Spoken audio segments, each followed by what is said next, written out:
नमस्कार, बहुत स्वागत है आप सभी का हमारे इस खास बुलेटिन में। मैं हूं आपके साथ ज्योति यादव। चलिए बुलेटिन की शुरुआत करते हैं। हरियाणा के मुख्यमंत्री नायब सिंह सैनी की अध्यक्षता में हाल ही में HPWPC की एक महत्वपूर्ण बैठक हुई। इस बैठक में कैबिनेट मंत्री अनिल विज और श्रुति चौधरी भी शामिल हुए। मुख्यमंत्री ने बैठक के दौरान शिक्षा विभाग के अधिकारियों के साथ भी चर्चा की है।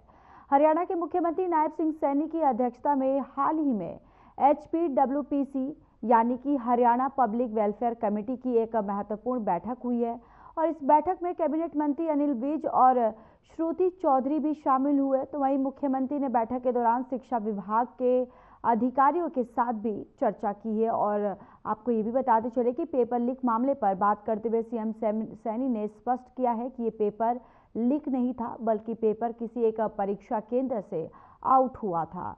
उन्होंने कहा कि एक छात्र द्वारा पेपर बाहर भेजने के कारण ये घटना हुई है और उसका व्हाट्सएप बाहर चला गया है और इस मामले को गंभीरता से लेते हुए सरकार ने उच्च अधिकारियों के साथ बैठक की और इस मामले की जांच शुरू की। भारतीय मजदूर संघ के जो पदाधिकारी हैं उनके साथ आज कुछ विषयों के ऊपर चर्चा हुई है। उनकी कुछ मांगें थी,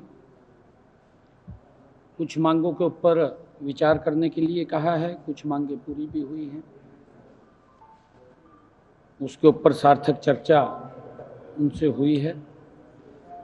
जो हमारे कॉन्ट्रैक्चुअल कर्मचारी थे या कुछ अन्य और कर्मचारी थे, कुछ ऑपरेटिव के शुगर मिल्स के कर्मचारियों के बारे में, या हमारे अन्य जो पब्लिक हेल्थ के कर्मचारी थे, उन सब को लेकर के चर्चा हुई है।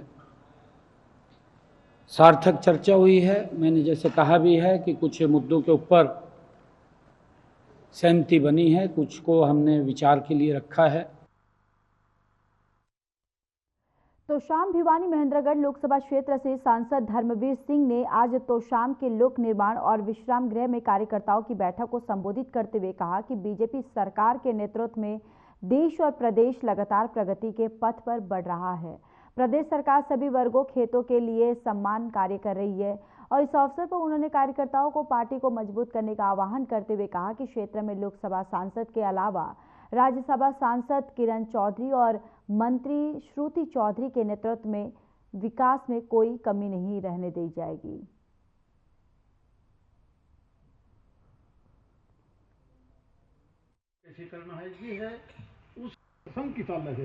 देखिए, बहुत लंबे समय के बाद हम खुशकिस्मत हैं। केंद्र में हमारी सरकार, प्रदेश में हमारी सरकार, नीचे पंचायती राज में हमारी सरकार, और इस यहाँ के लिए तो दो सांसद भी हैं और सरकार में भी मेरी इस लोकसभा क्षेत्र में दो वजीर हैं। और मैं मानता हूँ ये एक ऐसा सुनहरी मौका है जहाँ माननीय प्रधानमंत्री जी देश को 2047 तक विकसित बनाने की सोच रहे हैं, वहीं हमारा प्रदेश भी और तेजी से। कांग्रेस की महिला कार्यकर्ता हिमानी नरवाल की गला घोंटकर हत्या कर दी गई है। तो वहीं आपको ये भी बताते चले कि शनिवार सुबह के टाइम शव सूटकेस में सांपला बस स्टैंड के पास रोहतक दिल्ली रोड के किनारे मिला और हिमानी रोहतक में कांग्रेस की सक्रिय कार्यकर्ता थी जो राहुल गांधी की भारत जोड़ो यात्रा में भी शामिल रही थी। साथ ही सोशल मीडिया पर सक्रिय रहती थी और SHO विजेंद्र सिंह ने बताया है कि हमें सूचना मिली थी कि हाईवे किनारे झाड़ियों में सूटकेस में शव मिला है और FSL टीम को बुलाया गया है और मामला दर्ज करके कार्रवाई करेंगे।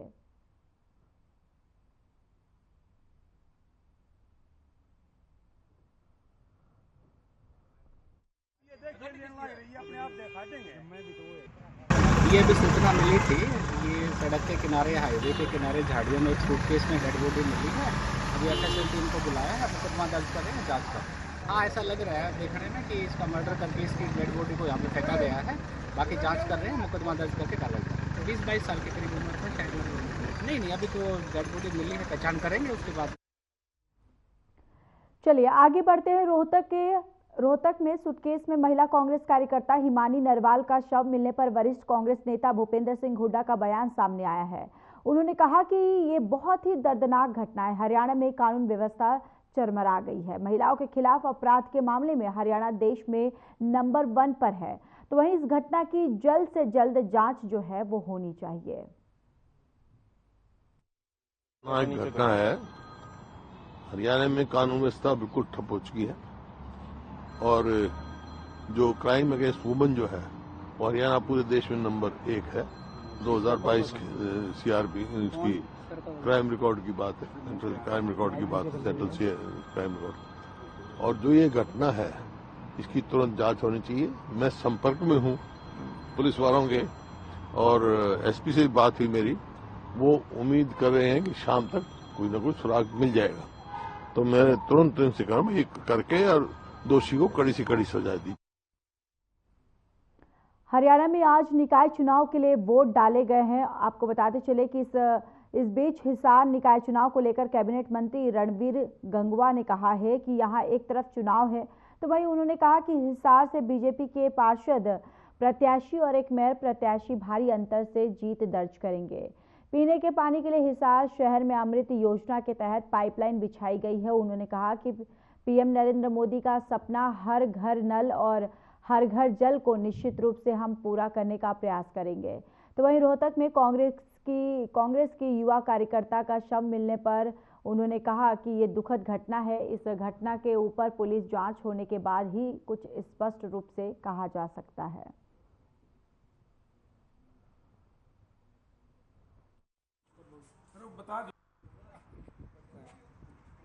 देखिए प्रवीण जी, हरियाणा का निकाय चुनाव एक तरफा माहौल भारतीय जनता पार्टी का है। जिस तरीके के रुझान अब तक जो वोटिंग में भी देखने को मिले हैं वो एक तरफा चुनाव जो जा रहा है। जहाँ तक हिसार की बात है, हम 20 के 20 पार्षद और एक हमारा मेयर जो है बड़े अंतर से जीतने जा रहे हैं।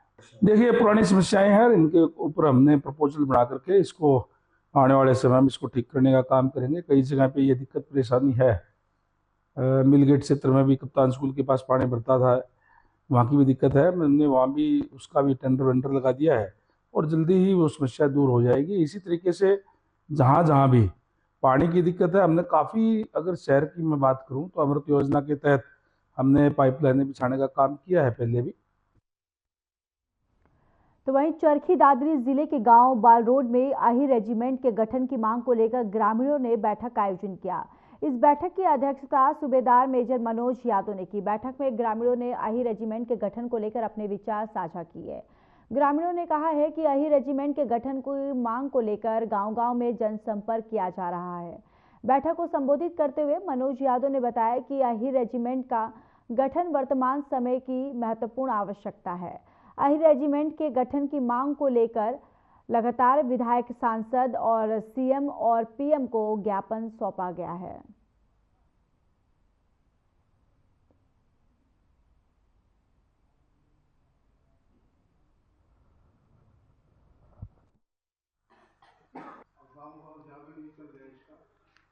मांग करते हैं कि आही रेजिमेंट का अधिकार हम लेकर रहेंगे। ये हमारा अधिकार है।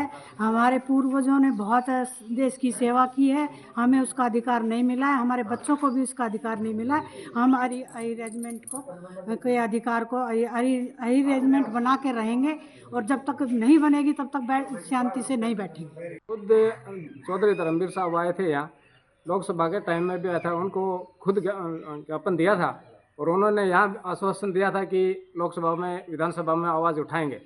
लेकिन हमने अभी तकरीबन 6 महीने हो गए, लेकिन सरकार की तरफ से कोई कार्रवाई नहीं हो रही है। इसलिए हमने ये दोबारा स्टेप उठाना पड़ा है और गांव-गांव में ये जागरूकता फैलाएंगे और आगे हम बड़ा प्रदर्शन भी करेंगे। जितने भी हमारे जवान जाते हैं जहाँ भी है, आगे फोर्स में जब भी गए हैं, जब हरियाणा का ही ज़्यादा नाम है।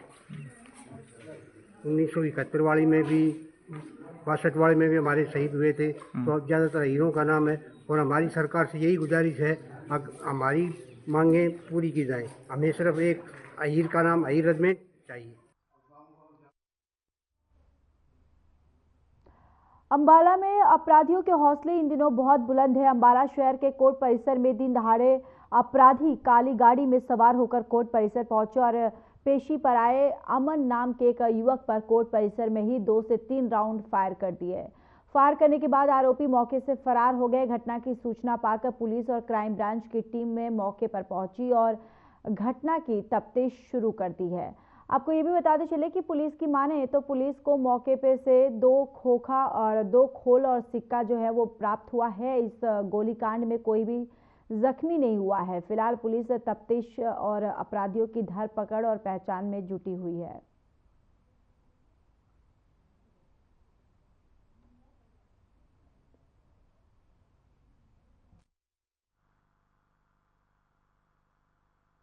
अभी सूचना मिली थी कि गेट के पास, कोर्ट के कॉम्प्लेक्स के गेट के पास गोली चली है, तो हम इस सूचना पे पहुंचे हैं। अभी जानकारी हासिल की जा रही है। जैसे जैसे जानकारी हम मिलेगी आपको बता दी जाएगी। अभी इन्वेस्टिगेशन चल रही है। सीन ऑफ क्राइम टीम में सुरक्षित रखा गया। अभी हमारे सीन ऑफ क्राइम टीम वाले आ रहे हैं, उसके बाद आपको बता दिया जाएगा। हमारे घटना हुई है, हम गेट पर खड़े थे और दरवाजा खोल के वहाँ से फायरिंग करते हुए आए हैं। कौन लोग थे? ये जगह तो नहीं पता है, ये कि फायरिंग हमने गेट पर सिक्योरिटी गार्ड हूँ तो यहीं खड़े थे। तो जो लोग जिन्होंने फायरिंग की है वो कैसे आए थे? वो गाड़ी से आए थे।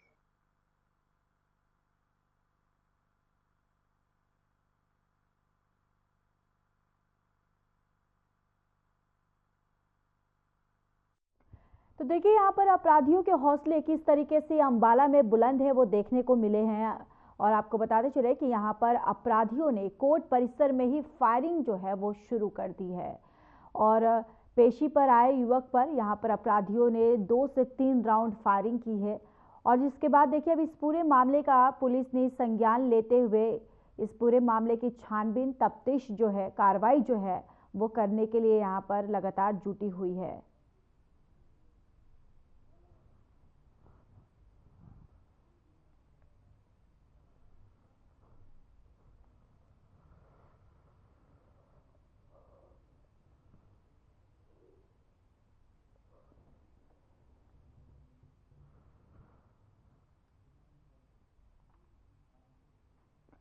फरीदाबाद के एक निजी बैंक में कार्यरत एक महिला मैनेजर से घर में घुसकर लूटपाट करने वाले 3 आरोपियों को पुलिस ने गिरफ्तार कर लिया है। पुलिस के मुताबिक आरोपियों ने पहले इलाके की रेकी की और फिर घर में घुसकर इस वारदात को अंजाम दिया। आरोपियों की पहचान धीरज, शहनवाज और नीतीश के रूप में हुई है। ये बदमाश पहले इलाके में रेकी किया करते थे, फिर मौका देखकर चोरी की वारदात को अंजाम देते थे। इस बार भी इन्होंने इसी फॉर्मेट को अपनाते हुए लूट की वारदात को अंजाम दिया है। पर 2 चोर घर में घुसे थे और एक जो है करी, बाकी अपने टेक्निकल फोर्सेस होते हैं उनको एक्टिव किया। उसके बाद इस मुकदमे की हमने एफआईआर दर्ज करी है। एफआईआर नंबर 326 है, जिसमें हमें सफलता मिली है। हमने 3 चोरों को पकड़ा है, जिसमें से एक चोर जो है धीरज, बिहार का रहने वाला है, 30 साल इसकी उम्र है और इस पर पहले भी महाराष्ट्र 3 चोरी के। खबर भिवानी से है, जहां हरियाणा विद्यालय शिक्षा बोर्ड के सचिव ने प्रेस वार्ता की। इस दौरान बोर्ड सचिव अजय चोपड़ा ने जानकारी देते हुए कहा कि बोर्ड फ्लाइंग के साथ साथ अब ऑब्जर्वर भी रहेंगे। बोर्ड की परीक्षा में नकल रोकने के लिए अब ऑब्जर्वर भी लगाए जाएंगे और बोर्ड नकल रोकने के लिए हर संभव प्रयास कर रहा है। अब तक पेपर आउट करवाने वालों के खिलाफ एफआईआर दर्ज करके और उन्होंने इस पर कार्रवाई भी की है। और आगे उन्होंने क्या कुछ कहा है वो भी सुनवाते हैं आपको।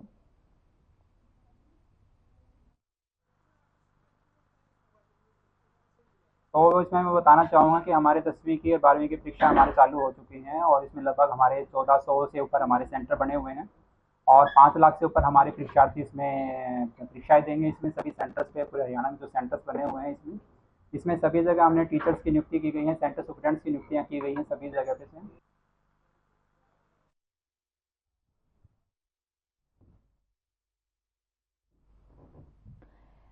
देखिए भिवानी से ये खबर है, जहां पर नकल रोकने के लिए अब ऑब्जर्वर जो है वो भी यहां पर लगाए जा रहे हैं। जिस तरीके से लगातार हम खबरों में देखते आ रहे हैं कि जो पेपर लीक का मामला है वो अक्सर ऐसे मामले होते रहते हैं। पेपर लीक को लेकर अब यहाँ पर प्रशासन जो है वो पूरी तरह से, जो शिक्षा बोर्ड है वो पूरी तरह से एक्टिव मोड में है और किस तरीके से इस पे लगाम लगाया जा सके, किस तरीके से इस पे रोकथाम किया जा सके, इसको लेकर अब शिक्षा बोर्ड ने यह आदेश दिया है कि अब विभाग जो है वो पूरी तरह से अलर्ट रहे और नकल रोकने के लिए अब ऑब्जर्वर को भी लगाया जाएगा, जिससे नकल करने वालों पर शिकंजा जो है वो कसा जा सके। शिक्षा बोर्ड के सचिव ने प्रेस कॉन्फ्रेंस करके इसकी जानकारी और ये निर्देश जो है वो दिए हैं।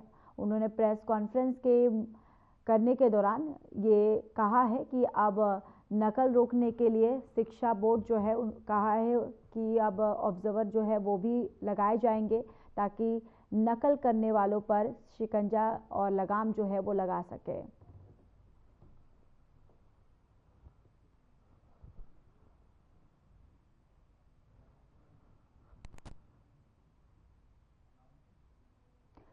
कपिल सोरोत बने होडल बार एसोसिएशन के प्रधान। होडल बार एसोसिएशन के चुनाव में अधिवक्ता कपिल सोरोत ने अपने प्रतिद्वंदी अधिवक्ता महेश सोरोत की 20 मतों से पराजित कर प्रधान पद पर विजय हासिल की है। नवनियुक्ति प्रधान ने कुल 144 मत प्राप्त किए तो अधिवक्ता महेश सोरोत को 124 वोट मिला है। इस प्रकार बार एसोसिएशन के सचिव पद के चुनाव में अधिवक्ता लेखन ने यहाँ पर वोट डाले हैं और अधिवक्ता सौरभ को उप प्रधान, पुष्पेंद्र बेनीवाल कोषाध्यक्ष और अमित चौहान को पहली समिति के एसोसिएशन ज्वाइंट सेक्रेटरी चुन लिया गया है।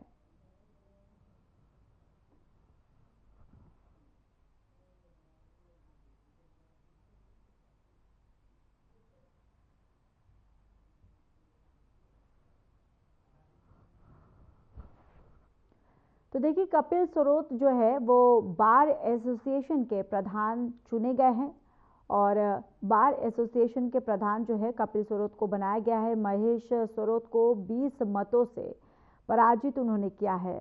कपिल सोरोत को 144 जो है वो वोट मिले, जिसके बाद उन्होंने 20 मतों से महेश सोरोत को यहाँ पर हार और मात दी है, जिसके बाद उन्होंने 144 मतों के जीत के बाद यहाँ पर वो बार एसोसिएशन के प्रधान जो हैं कपिल सोरोत बन चुके हैं।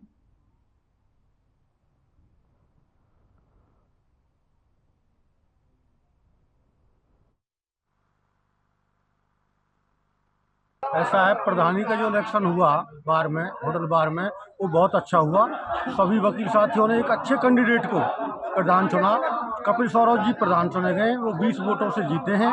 उनके 144 मत थे और दूसरी पार्टी के महेश कुमार के 120 मत थे, 124 मत थे और 20 मतों से बाबू कपिल देव प्रधान बने हैं और वो बार के लिए बहुत अच्छा कार्य करेंगे। एक नया लड़का है, युवा लड़का है और सभी को साथ लेके चलेगा।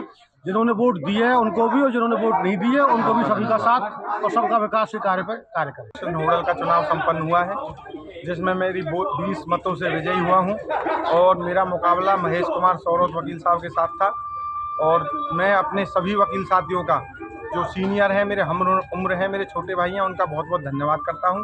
प्रशासन का धन्यवाद करता हूं, उन्होंने चुनाव शांतिपूर्ण तरीके से संपन्न कराया और मैं जितने प्रयास मेरे से हो सकेंगे उतना मैं बार के लिए अच्छा काम करूंगा।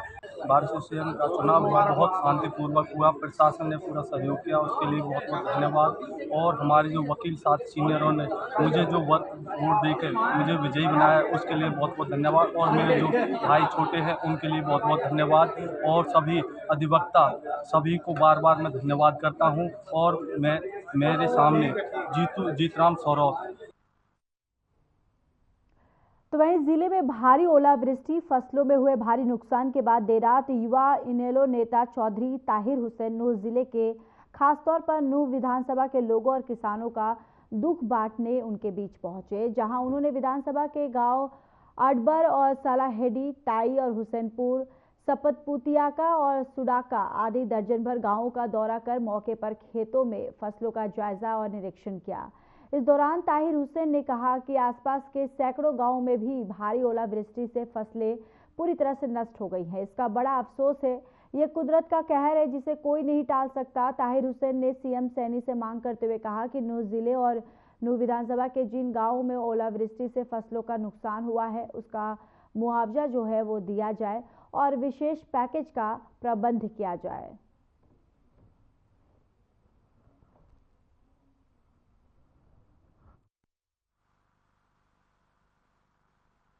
आज प्राकृतिक आपदा के रूप में जो ओलावृष्टि जिला नूह के अंदर और खासकर नूह विधानसभा क्षेत्र में जो फसलों का बहुत भारी नुकसान हुआ है, हम माननीय मुख्यमंत्री श्री नायब सिंह सैनी जी से स्पेशल गिरदावरी की दरख्वास्त और अपील करते हैं और उम्मीद करते हैं कि वो जल्द से जल्द विशेष गिरदावरी के आदेश देंगे।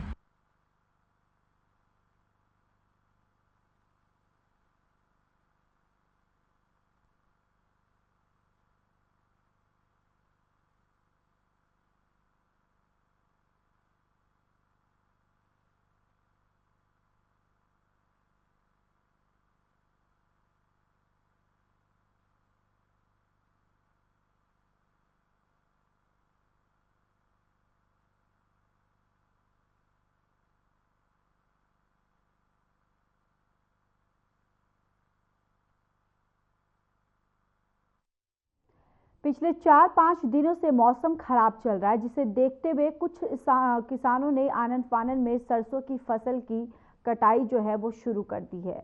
लेकिन जिले में मात्र 5 से 10% किसानों ने ही सरसों की कटाई की है। और आपको ये भी जानकारी देते चले कि गेहूं की फसल अभी भी कच्ची है और देर शाम जिले में बरसात होना शुरू हो गया है और कई क्षेत्रों में ओलावृष्टि भी हुई है और 5 मिनट तक ओले भी गिरे हैं, जिसके कारण किसानों के फसल खराब हो गए हैं। वही किसानों का कहना है कि हर बार फसल पकने के दिनों में मौसम खराब हो जाता है और ओलावृष्टि उनकी फसलों को बर्बाद कर देती है। बरसात तो हुई है पर इसमें नुकसान तो काफ़ी हुआ है जी। 40% भी है, कहीं 50 भी है, कहीं 80 भी है जी। और जी अब क्या करें जी, ये तो हाँ मोटे मोटे बागू बेर मान ओले आए थे जी। सुबह 4 बजे भी आए हैं जी।